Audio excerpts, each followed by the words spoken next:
at such times. The COVID-19 cases so far appear to have mild symptoms and are all under treatment. To protect yourselves and your families, I urge everyone again to continue to take care and caution as advised by the Ministry of Health. Government will do the needful to protect citizens' health.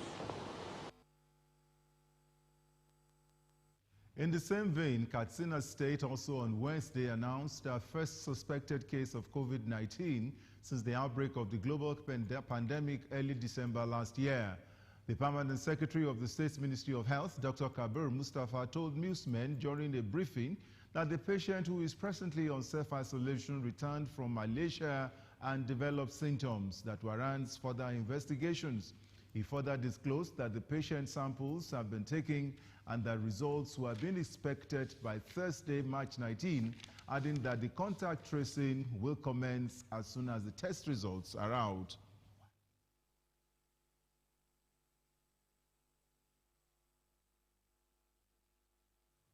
Meanwhile, following the first suspected case of coronavirus in Katsina State, Northwest governors on Wednesday announced the closure of all schools in the zone. The governors, after a closed-door meeting held in Kaduna, said the closure was for 30 days, noting that it had become necessary in order to prevent the spread of the COVID-19 pandemic in the zone. Chairman of the forum and Katsina State Governor Aminu Masari read the communique shortly after the closed-door meeting. Masari said the closure would take effect from Monday, 23rd of March 2020. According to him, the governors would meet with examination boards to discuss the school closure. In the meantime, the federal government has announced entry restrictions on travelers from the United States of America, United Kingdom, China, and 10 other countries with over 1,000 confirmed coronavirus cases. The Presidential Task Force on Coronavirus, led by the Secretary to the Government of the Federation, Boss Mustafa, stated this at a news briefing as part of measures to safeguard the nation. Other nations affected by the restrictions include Japan, Spain, France, Germany, Netherlands, Switzerland, Norway, Italy, Iran, and South Korea. The task force said travelers from these nations will be subjected to supervised self-isolation and testing for 14 days.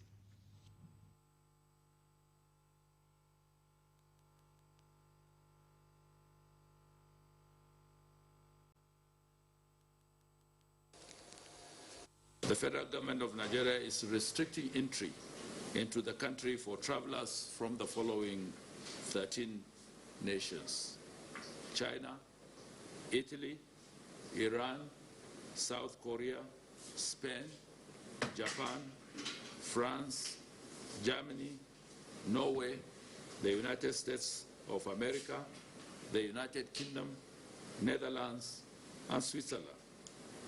These are all countries with over 1,000 cases domestically.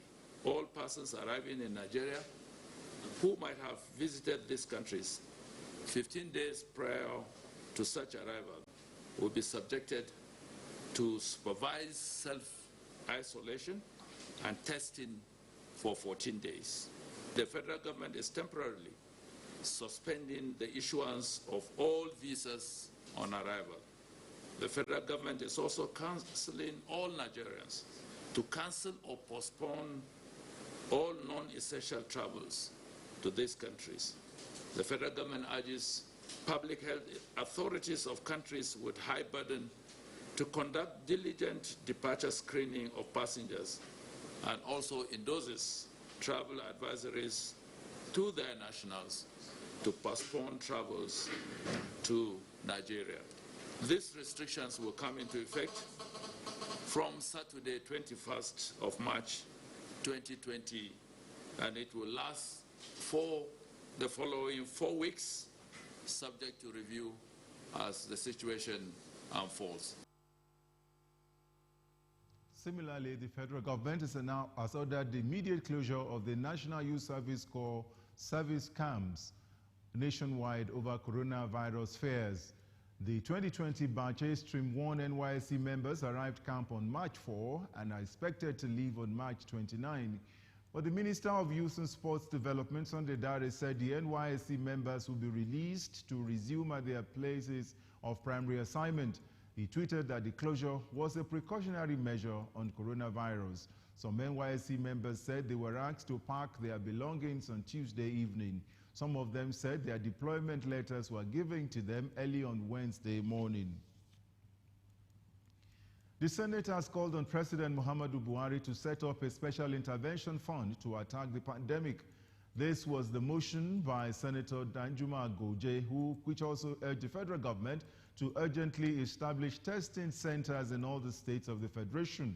The Senate also advised the federal government to shut down airports in the country except Nnamdi Azikiwe International Airport, Abuja, and Murtala Muhammed International Airport, Lagos, for easy monitoring, while all Nigerians coming into the country from high-risk countries be quarantined by government against the initial self-isolation. Senate also canvassed tighter border control and for governments at all levels to immediately embark on sensitization. In furtherance of the measures taken so far to wrap up its efforts to contain the spread of the coronavirus, the Ogun State government has found it expedient to announce the following additional measures. These are according to a statement released by the Chief Press Secretary to the Ogun State Governor, Kunle Shomori. The statement states that immediate ban of high-density gatherings that will bring together 50 or more persons in the same place, such as social clubs, halls, cinemas, nightclubs, restaurants, cafes, and sports arenas. This measure will be in effect for the next 30 days in the first instance. The restriction has to be enforced without prejudice to people's fundamental rights to association and movement, as safety of the people and their welfare is priority that cannot be toyed with. The government also promised to continue to engage all stakeholders, including religious leaders, to sensitize the populace on the need to maintain social distancing and collective effort to combat this pandemic. The government will continue the surveillance initiatives and intensify sensitization on COVID-19, which is more so given the peculiarity of its location as the nation's gateway state and its industrial capital, Ogun State. Epidemiologists and other health workers are working around the clock with federal agencies and international development agencies to stop the spread of the virus. In view of the recent confirmed cases in the country, Governor Abiodun reassures the populace that no stone will be left unturned to ensure that the state is prepared at all times to respond appropriately. He further encouraged people to maintain high level of suspicion and report any suspected case to the appropriate authorities. Still ahead in the news, fumigation of marketplaces in Ogun State continues. Join us after the break for more news.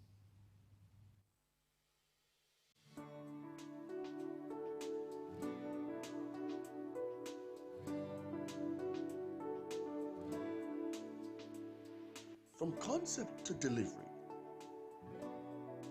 every step is a mark of quality and experience. Our creative excellence guarantees precision, elegance, and class, and that's for all people with good taste in fashion. Leaning on sophisticated tailoring technology, we produce thousands of garments per day. Our Tailoring and Vocational Institute is next to none, training and mentoring hundreds of young and proficient tailors every year. Enroll or sponsor a candidate today. Wesley Creations for exclusive fashion.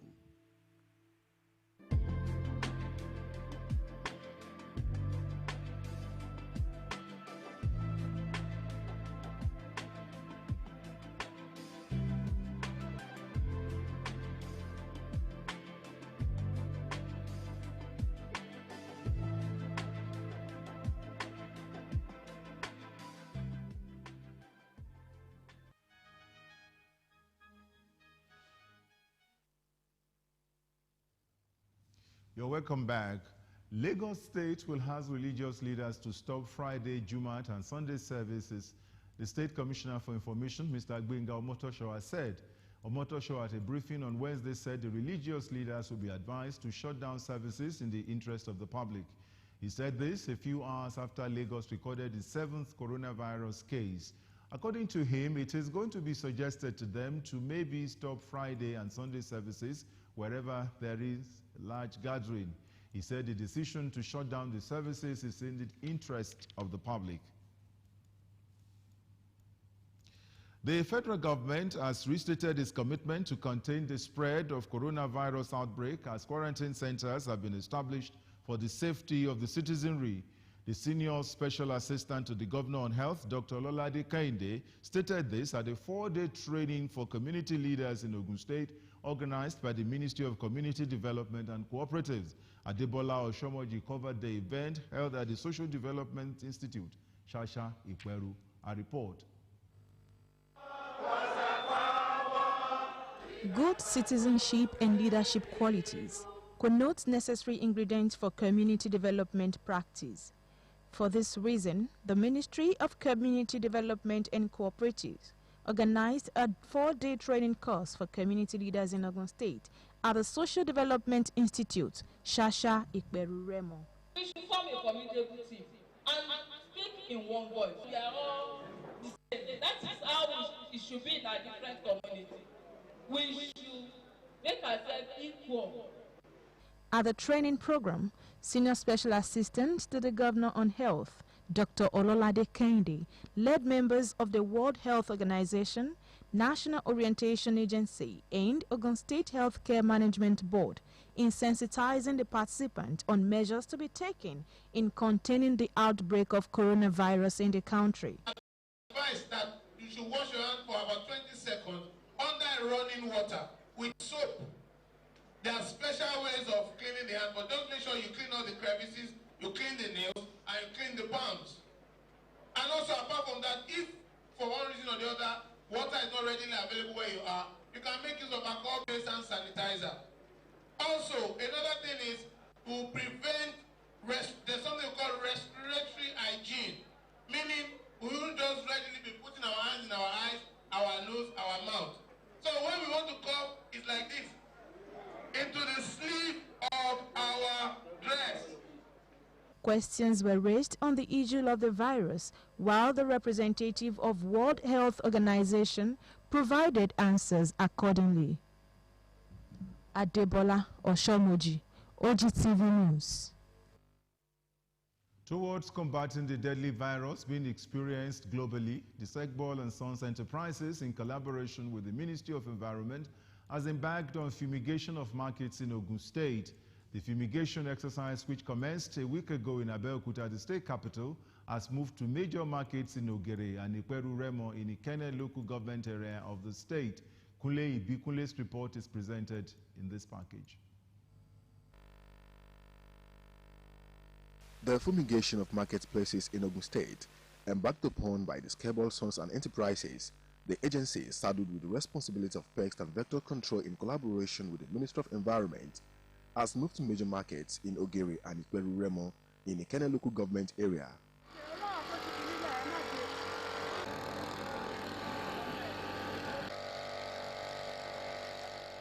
The staff of Segbol and Sons were seen working assiduously to combat various pests and vectors. I'm very grateful. Prince Abiodun is doing a very great job, and we pray for him he should continue like this. Accessing the exercise, the spokesman of Segbol Sons and Enterprises, Mr. Iskil Unifade, decries the level of hygiene in the market. We are saddled with the responsibility of getting rid of the vectors that transmit Lassa fever, Ebola, and other infectious diseases in the environment, especially in Nigeria and Ogun State in particular. What I can say is that they are so dirty in the environment, in the market. So I'll just implore them, like the saying goes, that cleanliness is next to godliness. So I want them to keep up the clean environment. Let's be tidy with our environment. So a healthy environment is a wealthy environment. Speaking on the fumigation exercise, the head of Ogere Ikweru Trailer Park Market, Chief Babatunde Olayebo, appreciated the state governor, Prince Dapo Abiodun, for the gesture, adding that the exercise is the first of its kind in the history of the state. To me, I congratulate you people for even make attempt to do it. But government to please to send more people to come and aid us, because by the time they gather out these revenues, there's no enough vehicles to come and pack it. So later everything will now scatter again. So it's better for this exercise that people are now doing. We will encourage them to know that the government did not overlook that place. The fumigation exercise was carried out at Kara Ogeri Trailer Park Market, Akeson Market, Ikweru, all in Ikene local government area of the state. Ogun State Governor Prince Dapo Abiodun has said that his government will continue to improve on the practice, process and administration of the state education system because the state remains the education capital of Nigeria. The governor stated this in his address at the 25th Annual Lecture, Award of Honor and Postgraduate Scholarship of Stephen Oluwole Awokoya Foundation for Science Education, tagged Epidemiology and Technology, a look at the past and present, justification for modifiers in major non-communicable diseases, held at Muzon Center, Onikon, Lagos. Represented by his deputy, Engineer Noimo Salako Yedele, the governor said his administration believes that a well-educated citizenry will not be useful to him or herself alone, but will contribute meaningfully to the development of the society. I'm happy to report that in the last 10 months, we have witnessed great improvements based on these interventions. Our teachers are now well motivated and they're happier. The learning environment has improved and is more conducive. This has resulted in our children having better outcomes. I will look forward to improved performances at the next set of external examinations. Governor Abiodun appreciated the fact that the state's preeminent in the education sector and other sectors of the economy is as a result of the foresightedness, commitment, dedication, and respect for the rule of law by the founding fathers of the state, adding that his administration will continue to sustain the proud legacy inherited, which must not be destroyed. Earlier in his welcome address, Chairman of the Foundation, Senator Olabi Idrojaye, emphasized on the technical and digital education, saying it will enable self-employment among school leavers, while expressing displeasure on the statistics that Nigeria accounts for 20% of the entire world out of school children population. He said that the free and compulsory primary education, which Awolowo and Professor Awokoya are remembered for, should be revisited. In his opening remarks, Chairman of the occasion, Chief Chamberlain Oyibo, said no country can make any meaningful progress unless it encourages science education and invests substantially in it, adding that with an increase in the number of educational institutions to include primary, secondary, and tertiary, and the number of students seeking education, the quality of the education offered is not up to par with that offered in advanced countries. Highlights of the events were presentation of postgraduate scholarships to 10 students and award of honor to 3 distinguished Nigerians. Ogun State Deputy Governor, Engineer Noimo Salako Oyedele, has stressed the need for young undergraduates and graduates in the country, especially engineers, to acquire skills that will give them edge over others in the labor market. Engineer Salako Oyedele, who made this known while receiving members of the Nigerian Society of Engineers Ikeja branch in our office, said youths nowadays like to use technology but are not technologically driven. She added that acquisition of skills for young engineers is invaluable as it will help in the discharge of their duties, noting that scientists may come up with ideas, but engineers are the ones that actually develop it by making the ideas practicable and useful for people.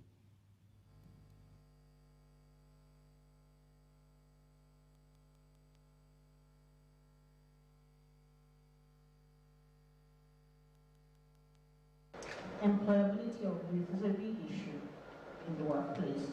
You all as employers of labor, I'm sure you see it all the time. People come with their brilliant GPAs and transcripts, but they're probably not very useful on the job. And this kind of training that you're providing to adapt them from students into professionals, it's invaluable for them. And also, we have to also look at engineers learning other skills that are the so-called soft skills. The Deputy Governor urged engineers to ensure that charlatans who give the profession a bad name or those that provide shoddy services, thereby defaming the profession, should be made to face the wrath of the law. Earlier in her remarks, the chairman, Nigerian Society of Engineers, Ikeja branch, Engineer Fumilade Akingbagbo, said the society has identified a huge gap between the classroom and the industry, which informed the decision of the branch to set up a mentorship program which will have Ogun State Commissioner for Rural Development, Honorable Oludotun Taiwo, as one of the chief mentors. Lagos, the Ogun State government has commenced reconstruction of 42 kilometers Abeokuta-Shiun-Shagamu interchange dual carriage road, with a warning to users of the road to ensure strict compliance with diversions and other signals on the road throughout the period of reconstruction. Commissioner for Works and Infrastructure, Ogun State, Engineer Ade Akinsoya, stated this in an interview after an inspection tour of the project. Peter Falomo reports. One of the components of the current administration in Ogun State, building our future together agenda, is to take infrastructure development to new levels. Another indication of this is the reconstruction of Abeokuta-Shiun-Shagamu interchange to modern carriage road. The profile of the road will change, that will be addressed, so flooding will be reduced, improved, create additional turning point with, with safeties. So, and where the alignment is an issue, we try to correct it also. So, minimize accident. So, in terms of business-wise, it creates a very good impression to people coming to invest in the state. By the time this thing is in full gear, we're going to have about 6 million machines working simultaneously along the route. The reconstruction of the 42 kilometers road began from the end of the interchange to Abeokuta with the removal of top layers by milling machines according to specifications. The project manager, Engineer Alabi Bankole, says that the road, with 14.6 meters wide, has its median upgraded from curbs to precast, explaining that this is a measure to check vehicles crossing over to the other side of the road. Then the median work too will be done. Then the lighting point will all be replaced. Then the shoulder too will be attended to. From the final level of the asphalt, we are having not less than 300 mm to the top of the curbs when we are through with the project. The laybys are majorly like bus stop, and this is an expressway. What about safety signs during and after the road reconstruction?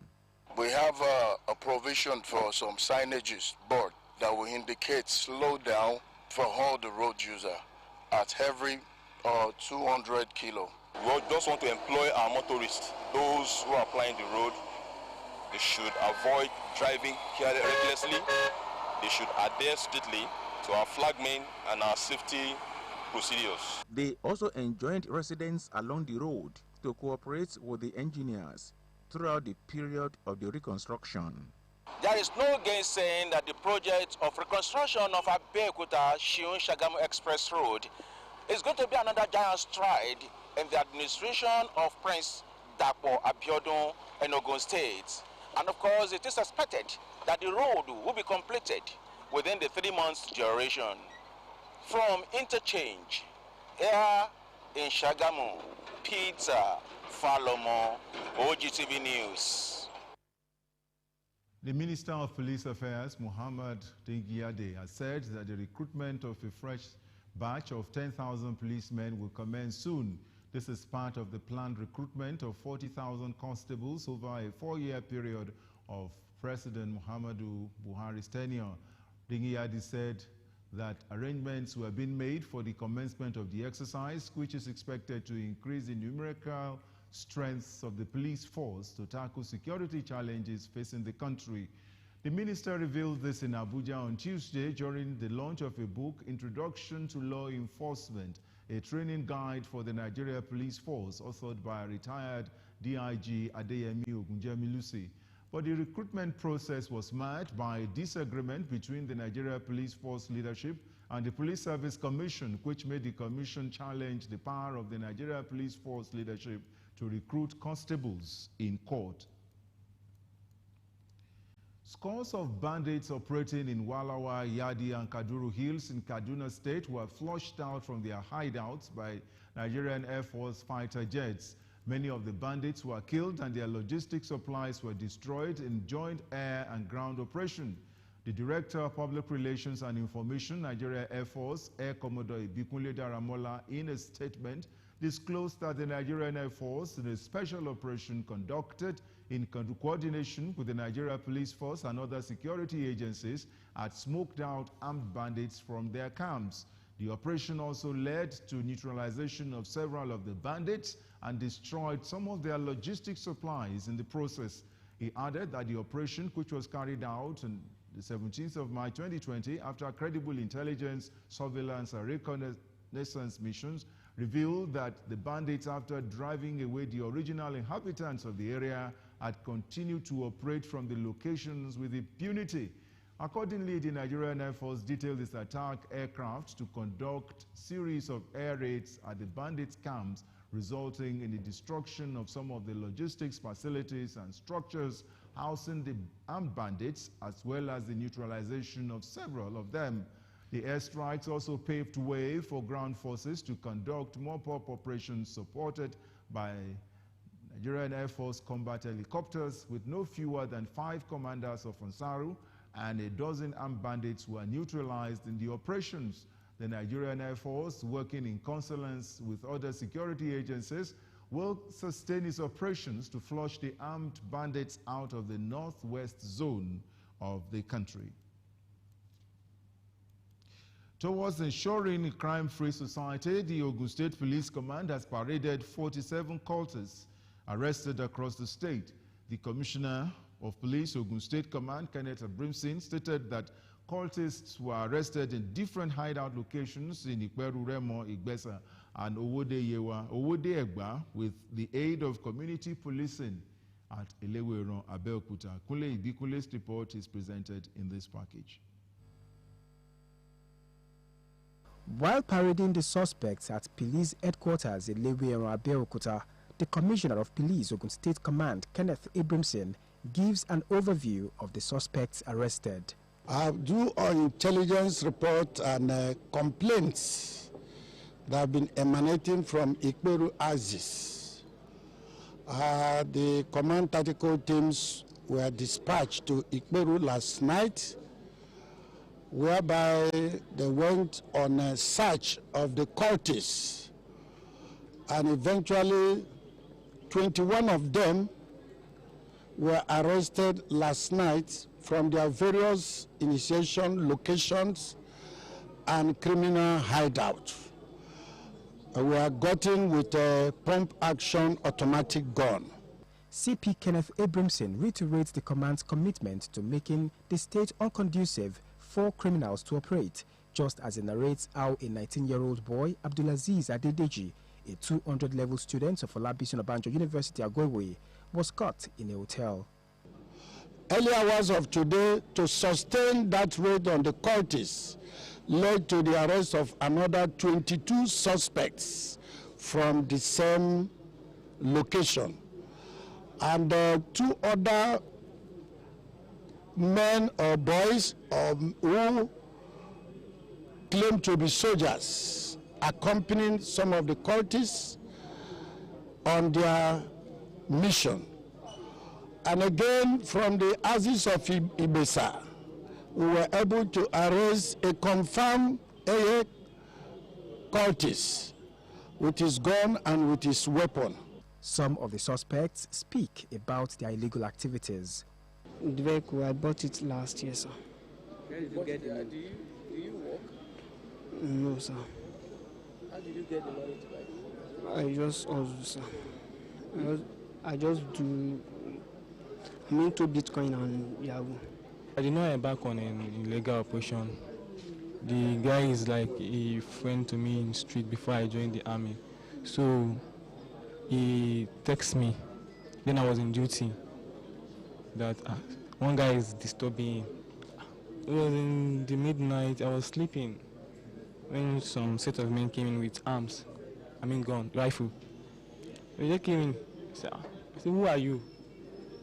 I wasn't wearing any boxers. I said, wait, let me take my ID card. I took my ID card, I'm a soldier, which they said, okay, we are very sorry. I thought, what is happening? Open problem. So they told me there's something going on around the community. CP Kenneth Abramson, however, assured the people of the command's readiness to flush out criminals from the state. Still to come in the business segment of the news, oil price sinks to lowest level in 16 years. Details when we return from this break.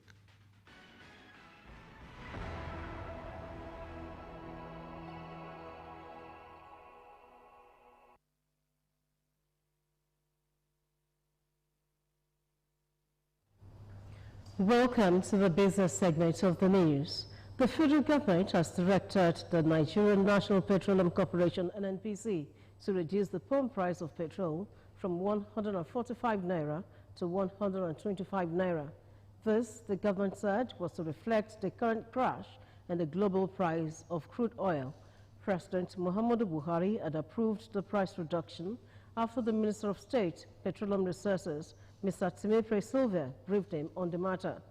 The federal government has therefore directed the NNPC to reduce ex-coastal and ex-depot prices of PMS to reflect the current market realities. It added that the pump prices of diesel and kerosene will also be reduced. The Central Bank of Nigeria on Wednesday announced a 1.1 trillion naira intervention fund to support critical sectors of the economy. The CBN Governor, Mr. Godwin Emefiele, in a statement, said that out of the 1.1 trillion naira, about 1 trillion naira will be used to support the local manufacturing sector as well as boost import substitution.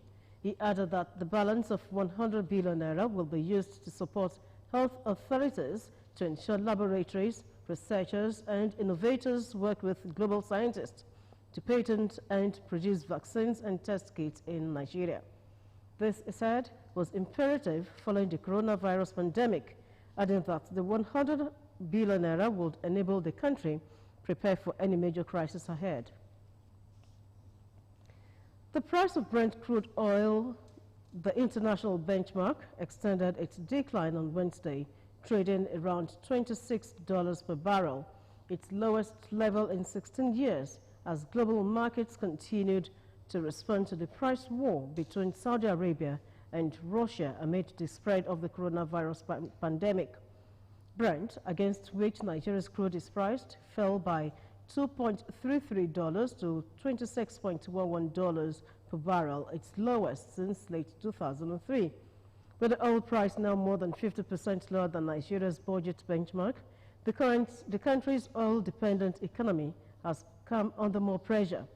The 2020 budget, which was signed by President Muhammadu Buhari in December, was based on oil production of 2.18 million barrels per day, with an oil price benchmark of $57 per barrel. Foreign capital investment into the telecoms industry rose by 725% from 2018 to 2019. The latest capital importation report by the National Bureau of Statistics indicated that foreign capital investment in the sector grew by $829.62 million in 1 year. Analysis of the report showed that in 2018, the telecom sector foreign investment was valued at $114.43 million, the lowest annual investment in the sector in more than 5 years, but it increased by $944.05 million in 2019. A breakdown of the quarter-by-quarter foreign capital inflow in 2018 showed that telecoms attracted $87.25 million in first quarter, $11.12 million in second quarter, $11.42 million in third quarter, and $4.64 million in the fourth quarter. However, in the first quarter of 2019, the foreign investors pitched $32.35 million in the sector in first quarter, $4.5 million in second quarter, 886.03 million naira in third quarter, and $21.17 million in the fourth quarter. The naira has appreciated to 367.57 per dollar in the investors and exporters window, even as the volume of dollar traded dropped by 52%. Data showed that the indicative exchange rate for the window dropped to 367.57 per dollar from 367.78 per dollar on Monday, translating to 21 kobo appreciation of the naira. The volume of dollars turnover traded in the window dropped by 52% to 143.33 million naira from $295.58 million on Monday. However, the naira was stable at 369 naira per dollar in the parallel market. That ends business news. Back to Tunji.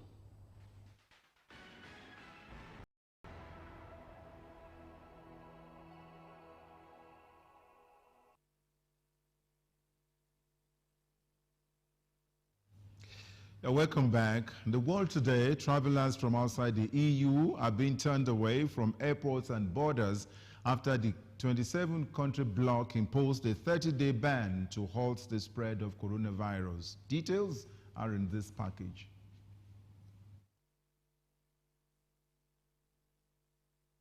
The coronavirus has now infected more than 200,000 people and killed more than 8,000 globally, with almost 80,000 people having recovered from the infection. The World Health Organization is calling for more aggressive action to curb the coronavirus in Southeast Asia after the European Union, now at the epicenter of the coronavirus pandemic, moved to seal off its borders. The U.S. leader said he saw himself as a wartime president as the United States further stepped up its emergency efforts to battle the coronavirus outbreak. Younger people in France and Italy are falling seriously ill from coronavirus, a worrying development that suggests young adults are more susceptible to becoming sick than earlier thought, a White House official said. Sudanese passengers on a Turkish Airlines flight from Istanbul to Khartoum, scheduled for Tuesday, were transferred to a hotel after the flight was grounded amid the Sudanese government's decision to close its borders due to coronavirus fears. The World Health Organization said on Wednesday that information on the coronavirus cases in the Middle East is insufficiently communicated by countries to WHO. In a virtual press conference, the WHO warned against the lack of information, saying it won't be able to control the disease without full access to data. Canadian Prime Minister Justin Trudeau announced $27 billion in direct aid on Wednesday to help workers and businesses cope with the economic impact of the coronavirus pandemic. He said tax payments worth an estimated $55 billion could also be deferred until August. The combined amount equals 3% of the G7 nations' gross domestic product. Turkey will close its rail and land border with Bulgaria and Greece from midnight over the new coronavirus outbreak, after Ankara opened the gates for refugees heading to Europe. The coronavirus pandemic could trigger a global economic crisis and destroy up to 25 million jobs around the world if governments do not act fast to shield workers from the impact, the International Labour Organization said. And the United Arab Emirates said it had banned its citizens from traveling abroad until further notice over coronavirus fears. The United States and Canada border will close to non-essential traffic, U.S. President Donald Trump tweeted, saying details on the move will be announced later, but that it will not affect trade between the two countries. British Prime Minister Boris Johnson said the government will take further decisions imminently on the possible closure of schools. Pressure is mounting on the government to formally shut schools, as many across the UK struggle to stay open, but some forced to partially or fully close due to rising staff and student absences due to the virus. Austria will help with up to €38 billion to secure jobs and make sure coronavirus hit companies remain liquid, Chancellor Sebastian Kurz said. Austria will also provide another 9 billion euros in guarantees and warranties, 15 billion euros in emergency aid, and 10 billion euros in tax deferrals, he said. And the European Union's healthcare regulator said there currently is no evidence which links anti-inflammatory medicines such as ibuprofen with the worsening of COVID-19. Egypt has revoked the press credentials of a journalist over a report suggesting that cases of coronavirus in the country are likely much higher than official statistics. The government has also issued a warning to the New York Times Cairo bureau chief, Declan Welsh, over tweets citing Canadian epidemiologist article who estimated Egypt's COVID-19 infections had surpassed 19,000.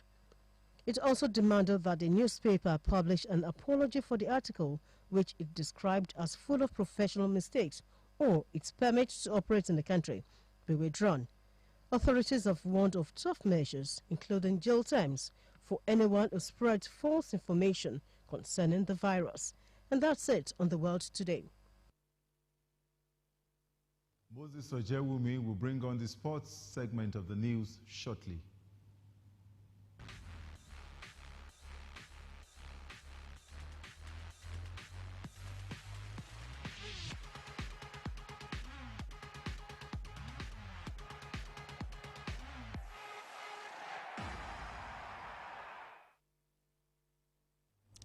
Welcome to Sport News, and let's start with Olympics matters. Olympic organizers have warned no solution will be ideal in preparing for Tokyo 2020 after being accused of putting athletes in danger.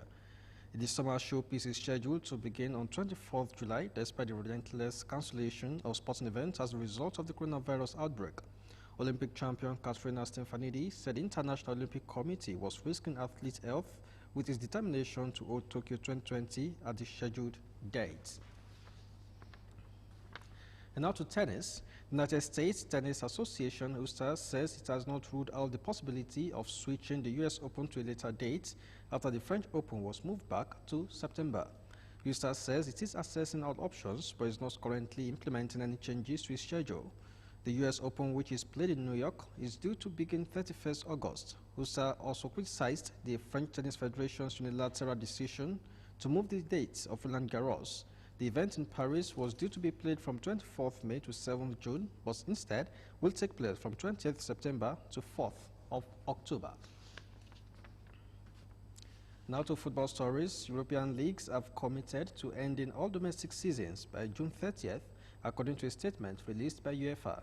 It is hoped the coronavirus pandemic will relent to the extent play can resume as a preference over concluding competitions early with incomplete fixture. Should that be the case, it would see leagues in leading nations finish exactly a month after the original date of May 30th. The statement says there may be possible limitations or drops of current exclusive calendar slots.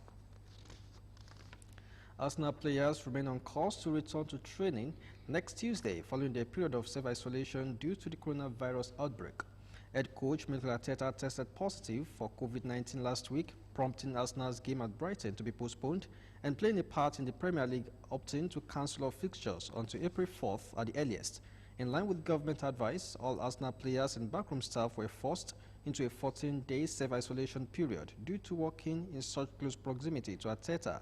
That ends on Tuesday, and as things stand, the club's London Colonel training base will reopen and training will resume ahead of the planned home game against Norwich on April 4th.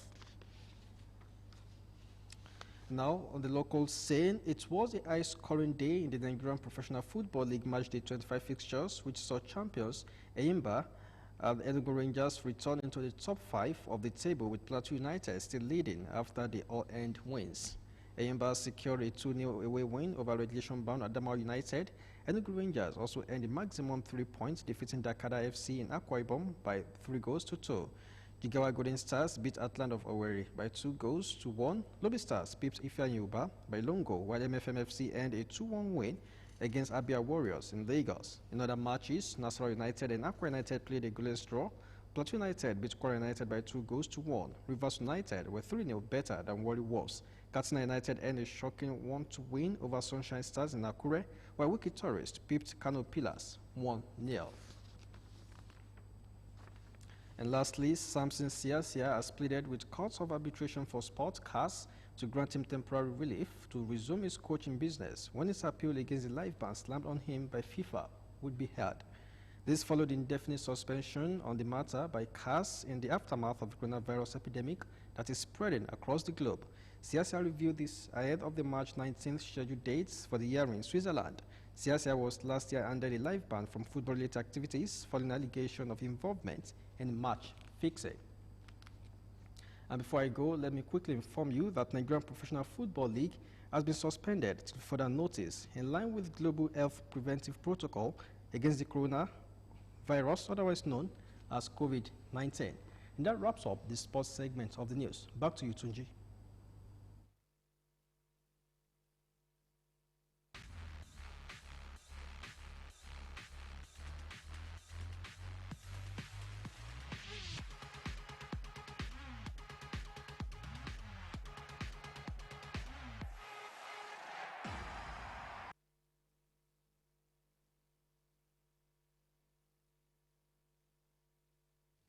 It's time to see how the weather will likely look on Thursday.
Push harder than yesterday if you want a different tomorrow.